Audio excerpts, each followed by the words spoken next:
It's the Mitch Albom Show on News Talk 760 WJR. Once again from Lansing at the 20th anniversary celebration of Michigan Virtual, here's Mitch. All right, we welcome you back here from East Lansing.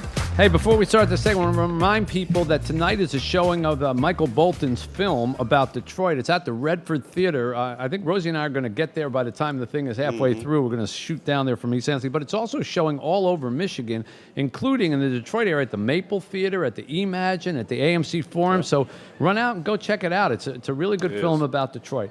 All right, we're here talking about education, online education, and many other elements of it. At Michigan Virtual's 20th anniversary. I'm sitting at a table with some very prestigious people. I'm going to allow them to introduce themselves, the three of them one at a time. Don? Good afternoon, Mitch. Don Watruba. I'm the Executive Director for the Michigan Association of School Boards.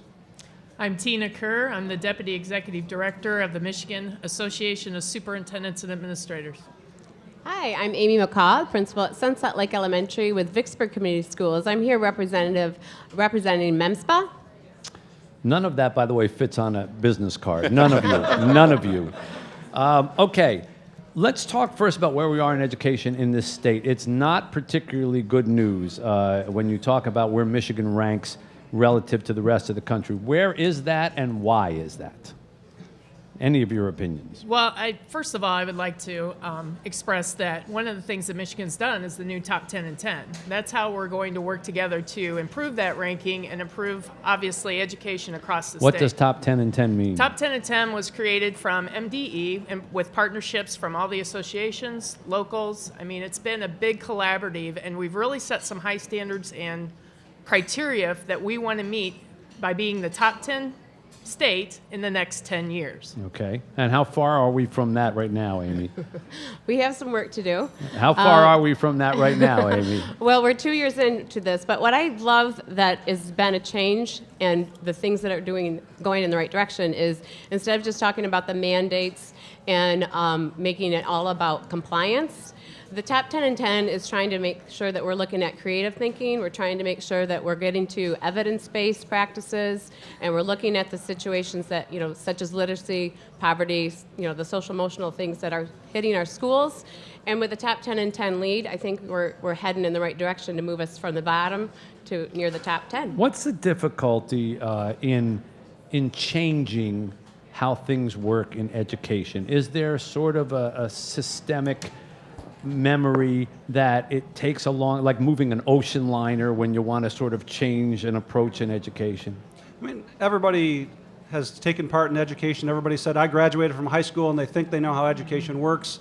And so myself representing boards of education and being that liaison to the local communities, sometimes it's moving the expectations of parents and citizens to understand that the education that a kid that's in fourth grade today needs is much different than the one that we might have received in the 70s or in the 80s or whenever it was. And that's hard for parents and citizens to sometimes grasp when schools are coming up with new ideas and they get a lot of pushback. So we have to, I think, all own how Michigan has been doing in education, and we need to move that. But in fairness, I mean, there's been a lot of reform in education, and a lot of it has ended up blowing up in our faces. One of the reasons that we're so far behind Cyprus in math is because over the years, we've moved away from a lot of basics, and I'm old enough to remember all the different movements in education when it was like, no, math is not necessary right now. What we need is, critical thinking, and we ended up not learning a lot of the basics. So can you blame parents for being a little skeptical of new ideas? I definitely think we tend to kind of ride the pendulum in education. All of a sudden it's whole child or a whole reading when we think about our reading strategies. And I think going back to some of the things that this MDE Top 10 and 10 is trying to think about, okay, where have we come from, and what are the things that we have not done right, and what is the vision, and how can we make sure all stakeholders are involved?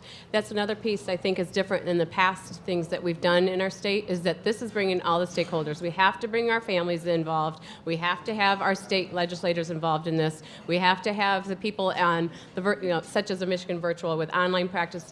It's not against public schools versus charter schools. We're all in it together. So I think that's kind of refreshing place that we're going to start to go to. If you each had to identify one thing that you thought was, the biggest culprit as to why currently Michigan is not top 10 in less than 10, what would it be? I think it's a moving target. The legislature or MDE over the last 15 to 20 years, there's a new flavor of the month every year, and that has put schools in a place to never ever be able to focus and actually engage and move a product forward. New flavor of the month meaning? Education. It's fifth graders get a laptop this year. It's first graders get a laptop. It's one-to-one computing. Everybody comes up with something different, and they might all have been good ideas, but none of them had the time to actually be implemented and actually be successful. Tina, what would you say? Well, we're educators, and Don's exactly right. One of the problems is it takes a good 5 years for a reform to take root and actually make a change. And when you're constantly changing what those reforms look like, it's very difficult So for us to picking a make lane gains. and staying in it is a big Absolutely. challenge. Okay. Amy, would you identify something different?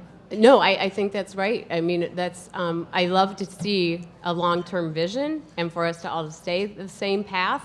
Of course, in education, we have to be able to keep up with the things because we don't want to have our education that we had, what we're teaching now has to be different. We have to, stay with the times.